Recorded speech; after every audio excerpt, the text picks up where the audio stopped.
ओम नमः शिवाय। सभी भक्तों को जय श्री राम। आपने देखा होगा कि बहुत सारे साधक ऐसे हैं जो आपकी समस्याओं को बिना आपसे पूछे ही आपको बता देते हैं, आपके जीवन में हो रही घटनाओं के बारे में आपको बता देते हैं, आपकी हर समस्या का समाधान आपको बता देते हैं बिना आपके पूछे ही। तो वो किस तरीके से कैसे बताते हैं, आइए जानते हैं।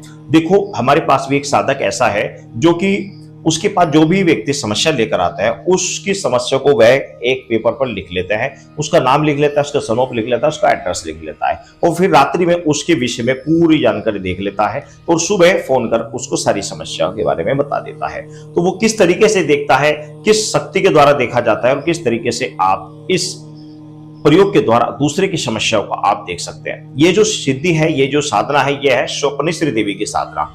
इस स्वप्नेश्वरी देवी को यदि आप सिद्ध कर लेते हैं तो आप किसी के भी व्यक्ति के बारे में, कोई भी समस्या उसकी हो, कोई भी प्रॉब्लम आ रही हो, जीवन में कोई भी संकट आ रहा हो, तो आप उसके बारे में उसके बिना पूछे आपको पूरी उसकी समस्या बता सकते हो। तो किस तरीके से कैसे करना है, आइए जानते हैं। इस साधना को करने के लिए आप चाहे तो आप किसी भी नवरात्रि से इसको कर सकते हैं। किसी भी नवरात्रि, श्राद्ध नवरात्रि हो या चैत्र मास के नवरात्रि हो, कोई से भी नवरात्रि या फिर गुप्त नवरात्रि हो, किसी भी नवरात्रि के प्रथम दिन से साधना को कर सकते हैं या फिर किसी भी महीने के शुक्ल पक्ष के प्रथम दिन से इस साधना को प्रतिपदा से इसको साधना को आप कर सकते हैं। इसके लिए अपने घर में पूजा का जो स्थान है उसको बिल्कुल साफ स्वच्छ आपको झाड़ पुआर कर बिल्कुल साफ स्वच्छ कर लेना चाहिए और आपको खुद भी साफ स्वच्छ होकर रात्रि में 8 बजे आपको पूजा में बैठ जाना है। पूजा में आपको बैठना है, साफ स्वच्छ वस्त्र पहनकर आपको बैठना है। आपका मुख पश्चिम दिशा की ओर रहेगा, ध्यान रखना, आपका मुख पश्चिम दिशा की ओर रहेगा और आपने भगवान विष्णु की लक्ष्मी के साथ बैठे हुए एक मूर्ति या फोटो आपको लगा लेनी है जिसमें भगवान विष्णु लक्ष्मी के साथ बैठे हुए हों। ऐसी मूर्ति आपको लगा लेनी है और उस मूर्ति के सामने आपने देसी घी का छोटा सा दीपक जलाना है। क्योंकि आपको जो मंत्र मैं बता रहा हूं, इस मंत्र की सिर्फ और सिर्फ 2 माला जाप करनी, तो 2 माला जाप करने में ज्यादा समय नहीं लगेगा, तो इसलिए आपको ज्यादा बड़ा दीपक नहीं जलाना, छोटा सा दीपक आपको जलाना है। एक सुगंधित धूमबत्ती आपको जला लेनी है। धूमबत्ती यदि चंदन की लकड़ी है तो अति उत्तम है और चंदन की ही धूमबत्ती आप जला ले तो अति उत्तम रहेगी। ऐसे सुगंधित धूमबत्ती अगरबत्ती आप जला लीजिए। आपने बैठकर सर्वप्रथम धरती माता को प्रणाम करना, फिर अपने गुरु को प्रणाम करना, अपने पितरों को प्रणाम करना, अपने इष्ट देव को प्रणाम करना। उसके बाद में जो मंत्र बता रहा हूं, इस मंत्र की आपको सिर्फ और सिर्फ 2 माला जाप करनी है। इस तरीके से आपको सुबह जाप करना है, सूर्योदय के दौरान, सूर्योदय हो चुका हो या होने वाला हो, यानी ब्रह्म मुहूर्त में आपको ये कार्य करना है। फिर दोपहर में 12 बजे के नियर आपको इसी तरीके से दोपहर में पूजा करनी है। इसी तरीके से आपको शाम को पूजा करनी है। तो यही क्रम आपका कंटिन्यू इसी तरीके से 11 दिन चलेगा।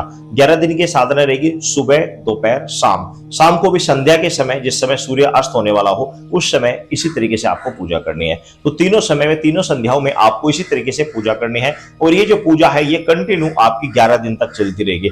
11 दिन आपको सुबह, दोपहर, शाम 2-2 माला मंत्र जाप आपको करना है।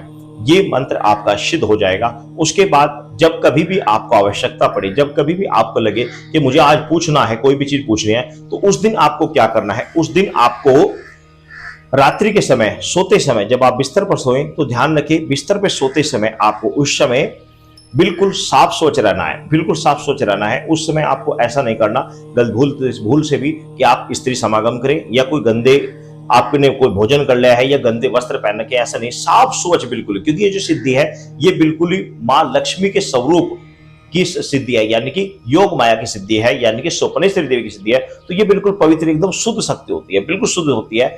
ये आदि शक्ति होती है, उसी का स्वरूप है, तो इसलिए बिल्कुल शुद्ध है। तो इसलिए शुद्ध रूप से ये सिद्धि की जाती है, शुद्ध रूप से इसका प्रयोग किया जाता है। उस दिन आपको बिल्कुल शुद्ध रहना है, शुद्ध सात्विक भोजन करना है, कम आहार करना है और शुद्ध सात्विक वस्त्र पहनकर आपको शुद्ध सात्विक बिस्तर पर आपको लेटना है। और जो मंत्र मैं बता रहा हूं उस मंत्र में मम स्थान आया, उस मम स्थान की जगह आपको उस व्यक्ति का नाम लेना है जिस व्यक्ति के बारे में आपको देखना है। तो आपको उसके बारे में रात्रि में पूरा गणित उसके बारे में आपको दिख जाएगा।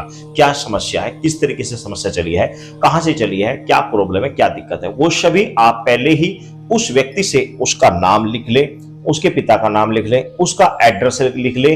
ये सभी चीजें लिखकर एक पर्ची पर आप सोने से पहले उस पर्ची को देखकर आपको उस मंत्र के बीच में मम स्थान पर उसका नाम लेना है और वह मंत्र 21 बार पढ़कर आपको सो जाना है। उसके बाद मोबाइल इत्यादि टीवी आदि नहीं देखना है, बस सो जाना है और समय से सो जाना। ये नहीं कि रात्रि में आप 12 बजे सो रहे हैं तो आपको गहरी नींद आएगी, फिर कहां से दिखाई देगा। समय से सो जाना है, जिस समय टाइम होता है सोने का, समय से सो जाना है, टाइम से आपको सो जाना है। मंत्र 21 बार पढ़कर उस लड़के का नाम लेकर मंत्र को पूरा कर लें और उसके बाद में सो जाए। रात्रि में आपको पूरा हाल उसका दिख जाएगा। तो इस तरीके से आप दूसरे की समस्या पूरी डिटेल उसके बारे में पता लग जाएगी। इस साधना को हमारे पास एक साधक ने की हुई है, इसलिए मैं आपको बता रहा हूं। अब आप पहले मंत्र सुन लीजिए। मंत्र है, सुन लीजिए। ओम नमो भद्राय चित्तकाय सीरी यारिति सिद्धि मम कार्य शुद्ध सपने में दर्शनाय कुरु कुरु स्वाहा। तो ये मंत्र है। इस मंत्र को आपको जपना है। पहले आपको उसको सिद्ध करना है। 11 दिन में सिद्ध हो जाएगा। 2 माला सुबह, 2 माला दोपहर, 2 माला शाम को। एक बात का ध्यान रखना, इन 11 दिनों में आपको पूर्ण रूप से ब्रह्मचर्य का पालन करना है। शुद्ध सात्विक भोजन करना है। अंडा, मांस इत्यादि से बिल्कुल त्याज्य होगा। इन चीजों का बिल्कुल सेवन नहीं किया जाएगा और शुद्ध सात्विक रहकर इस साधना को किया जाता है, पूर्ण रूप से ब्रह्मचर्य का पालन करते हुए। और आपको भूमि शयन करना है। भूमि शयन यदि नहीं कर सकते तो आप जिस बिस्तर पर सो रहे हैं उस बिस्तर का ध्यान रखना। बिस्तर बिल्कुल साफ स्वच्छ हो, किसी तरह की गंदी चीज उसमें ना लगी हुई हो। आपके जो वस्त्र हैं उस दिन 11 दिनों में आपको बिल्कुल साफ स्वच्छ वस्त्र पहनने हैं, गंदे वस्त्र नहीं पहनने हैं। और जिस बिस्तर में आप सोते हैं उस बिस्तर में कोई दूसरा ना सोए। जिस चारपाई या बेड पर सोते हैं उस चारपाई बेड पर कोई दूसरा व्यक्ति ना सोए। कुल मिलाकर पूरी स्वच्छता के साथ में इस साधना को किया जाता है। अन्यथा जमीन पर सोकर भी आप इस साधना को कर सकते हैं। तो इस साधना को आप करें, 11 दिन में साधना सिद्ध हो जाएगी। उसके बाद में आप जब कभी भी देखना हो तो रात्रि में सोने से पहले 21 बार मंत्र पढ़कर उसका नाम लेकर आप इस साधना को कंप्लीट कर सकते हैं। उसके बारे में पूरी जानकारी आप ले सकते हैं। तो इस तरीके से आप दूसरे के विषय में एक ही रात्रि में जो मर्जी चाहे पूछे। सभी भक्तों को जय श्री राम।